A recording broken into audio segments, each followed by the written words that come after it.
Vamos entrar um pouquinho mais aqui no projeto do Nest. O projeto do Nest, ele sempre que o Nest vai startar a aplicação, ele vai chamar essa função chamada Bootstrap, que está dentro do main.ts. Então, o main.ts é o que starta a aplicação como um todo.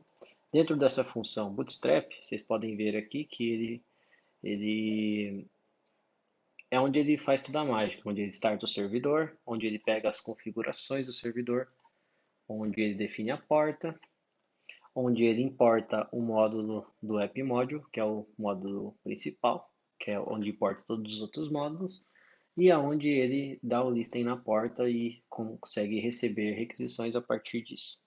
Legal. Então, o app, né, ele importa o App Module, ele vem para esse arquivo. Dentro do App Module tem o type-orm config, que é a configuração que vem de dentro de config, type-orm, perdão, é aqui dentro, type-orm, que é esse arquivo aqui, que é onde eu defini todas as partes de bancos de dados e tal, e que lá no curso ele explica como fazer isso direitinho, tá?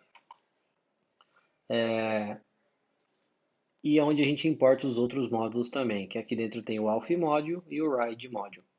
Se vocês verem aqui no auth module, ele tem uma estrutura de pastas, aqui, de arquivos e pastas dentro da pasta de auth, mas as pastas importantes é o módulo, obviamente, que é o que ele importa, né?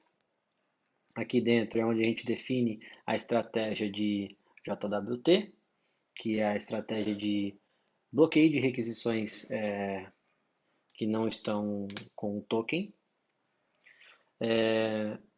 O serviço, que é onde a gente define as nossas lógicas mesmo, né? O que tem que ser feito quando eu chamar cada função daqui de dentro. Aqui de dentro eu tenho uma função chamada signup e outra função chamada signin. Tem um decorator que a gente criou aqui que é para pegar o usuário na requisição, que também é explicado lá no curso como fazer. Todas essas partes de JWT é explicada no curso também. A entidade do usuário, que a gente definiu aqui como tem que ser. E o repositório, que é como que essas informações são guardadas no banco de dados. Beleza? E o controller, que um controller, ele é as rotas possíveis daquela API. Então, por exemplo, como que isso aqui se traduz, né? Se a minha aplicação está rodando na porta 3000, aqui embaixo, isso quer dizer que essa aplicação está rodando na porta localhost 3000.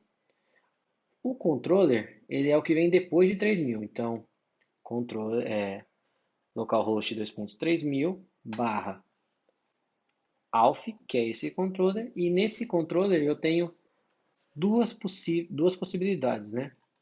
Eu tenho vou até remover esse teste aqui que eu estava fazendo. Eu tenho a possibilidade de chamar a signup, que é para cadastro de usuário, e a signin, que é para se logar como um usuário. Beleza. Então, como que isso... Deixa eu apagar essas coisinhas aqui que estavam lá no teste. Como que isso se traduz utilizando o Postman? Vamos aqui para o Postman.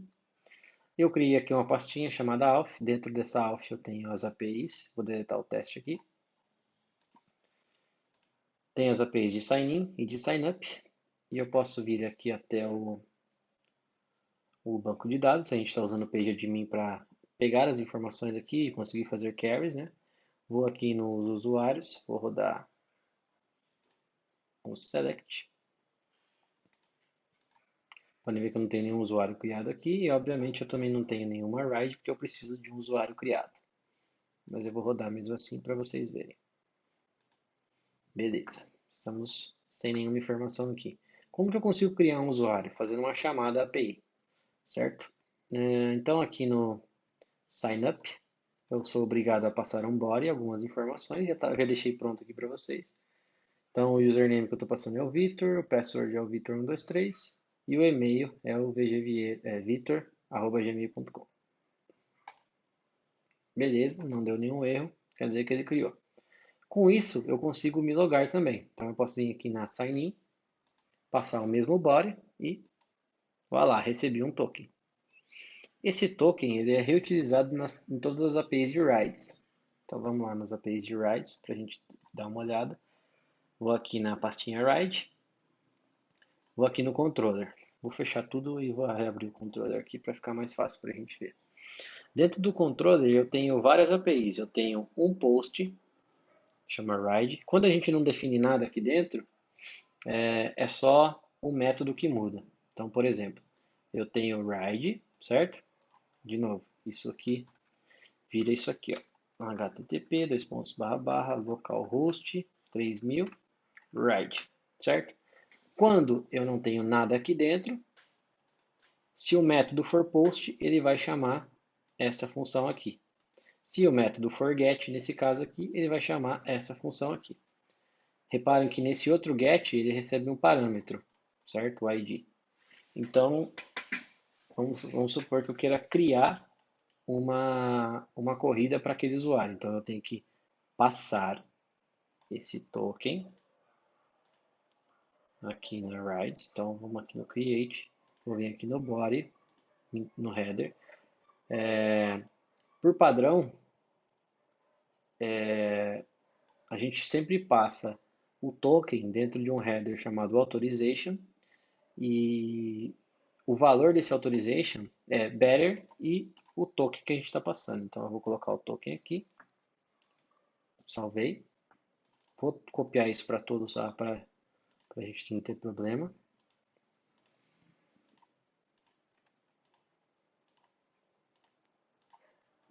Show de bola.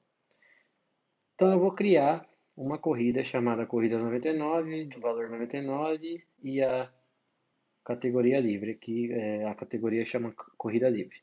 Mandei um send, criou uma corrida para mim, certo?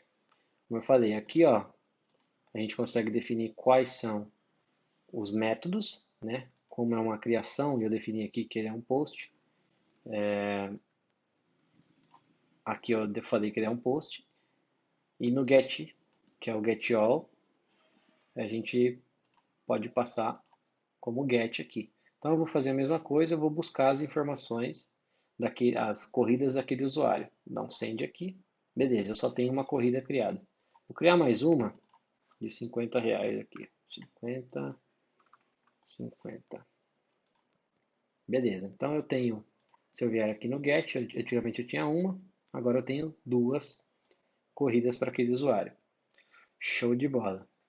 Eu também criei uma API de busca, então eu posso buscar uma corrida específica daquele usuário pelo ID. Então a gente passa o ID aqui, certo? Então eu vou passar o ID 1, por exemplo.